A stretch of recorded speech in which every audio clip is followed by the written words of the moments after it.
Selanjutnya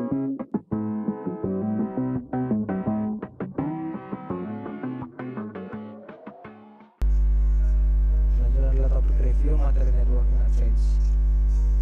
Pada video ini akan membahas tentang connecting to the WAN, Ancient Interior Gateway Protocol atau sering disebut EIGRP. Selanjutnya adalah point-to-point connection, next broadband solution, dan lalu wireless LAN, next troubleshooting the network. Oke, masuk pembahasan awal adalah connecting to the WAN. Berikut ada gambar ilustrasinya. Ada beberapa piranti yang terhubung yang dihubungkan oleh WAN. Penjelasannya sebagai berikut. Jenis koneksi WAN pada umumnya tergantung pada layanan yang bisa diberikan oleh penyedia WAN dan juga berhubungan dengan jenis interface fisik yang dipakai untuk menghubungkan router. Ada banyak sekali jenis koneksi, akan tetapi jika memungkinkan, pilihlah jenis koneksi yang teknologinya bisa mendukung data rate yang lebih tinggi dan mendukung konfigurasi yang fleksibel.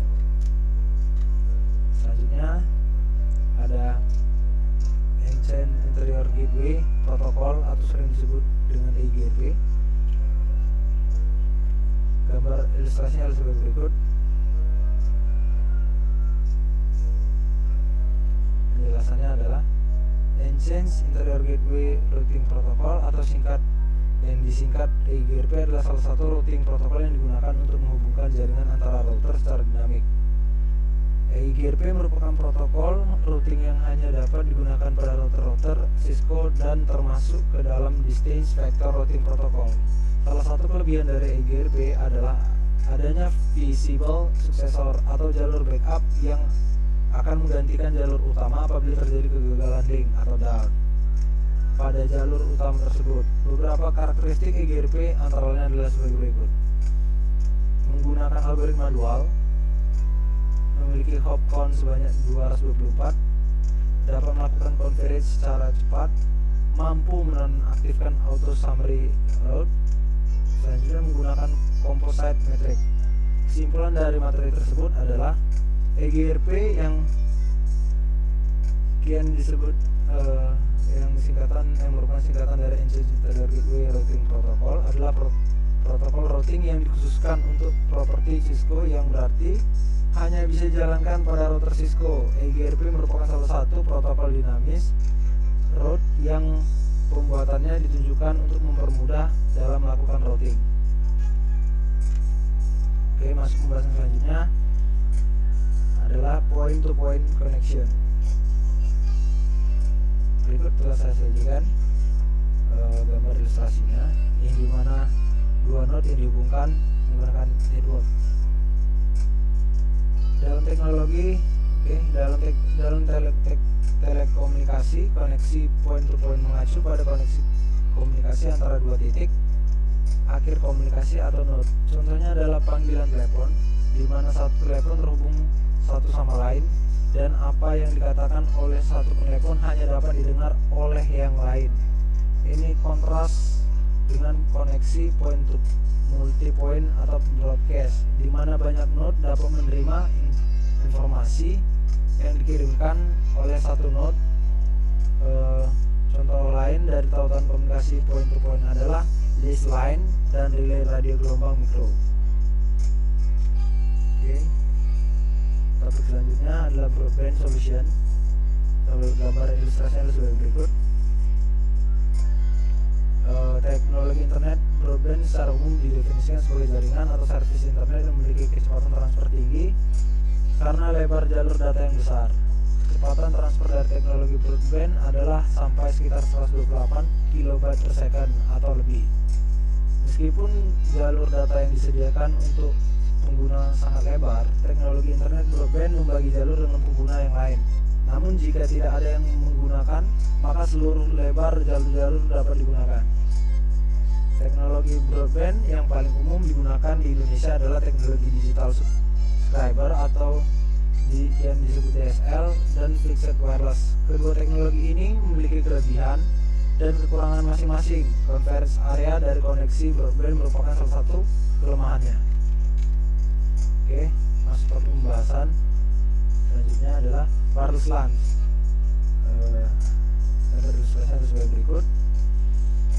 Teknologi wireless nirkabel adalah sebuah teknologi pengembangan dari jaringan komputer yang sebelumnya menggunakan kabel sebagai media penghubungnya.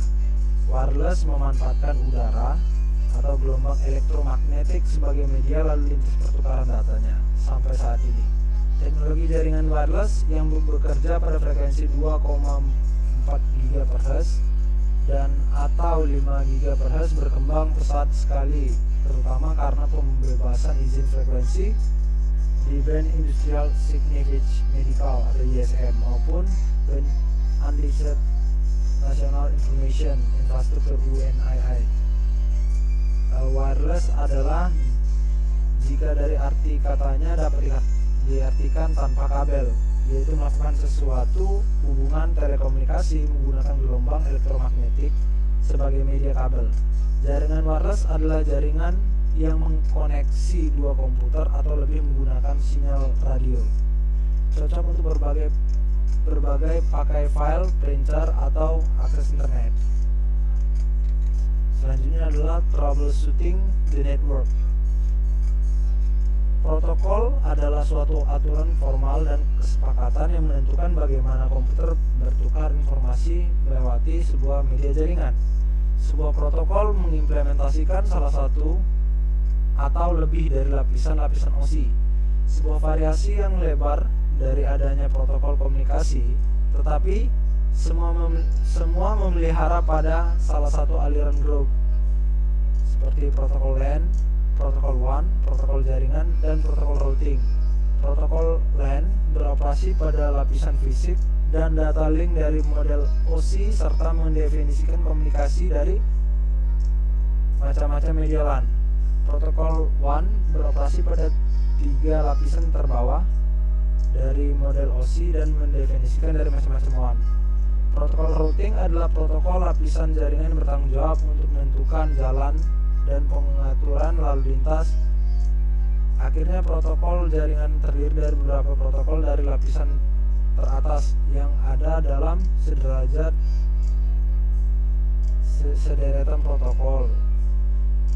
Traceout adalah perintah untuk menunjukkan route yang dilewati paket untuk mencapai tujuan.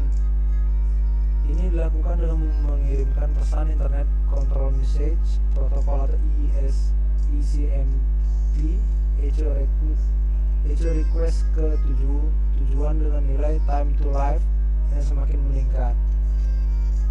Gambar ilustrasinya adalah sebagai berikut. Oke. Setelah memahami materi tersebut, maka dilakukan penarikan kesimpulan adalah sebagai berikut. 1. Pemahaman terhadap teori dasar tentang protokol lapisan jaringan sangat diperlukan guna kelancaran dalam praktik jaringan komputer. Yang kedua, secara umum protokol mempunyai fungsi untuk menghubungkan sisi pengirim dan penerima dalam berkomunikasi serta bertukar informasi. 3. Terdapat beberapa jenis protokol lapisan jaringan yang dapat membangun sebuah jaringan antara lain TCP atau IP, Transmission Control Protocol atau Internet Protocol, UDP atau User Datagram Protocol, Domain Name System atau DNS, Point-to-Point Protocol, Serial Line Internet Protocol, Internet Control Message Protocol ICMP, POP3 atau Post Office Protocol, IMAP atau Internet Message Access Protocol, HTTP atau Hypertext Transfer Protocol, dan lain-lain. 4. Tracer OT atau tracer berguna untuk menganalisa jaringan internet yang digunakan dengan menggunakan route perjalanan data melalui paket-paket data yang dikirimkan ke host ke server melalui media internet atau jaringan komputer. Yang kelima adalah tracer out, juga dapat digunakan untuk memecahkan masalah protokol lapisan pada platform Windows dan Linux. Baik, sekian review materi untuk mata perkuliahan Networking Advance. Kurang lebihnya saya mohon maaf. Terima kasih.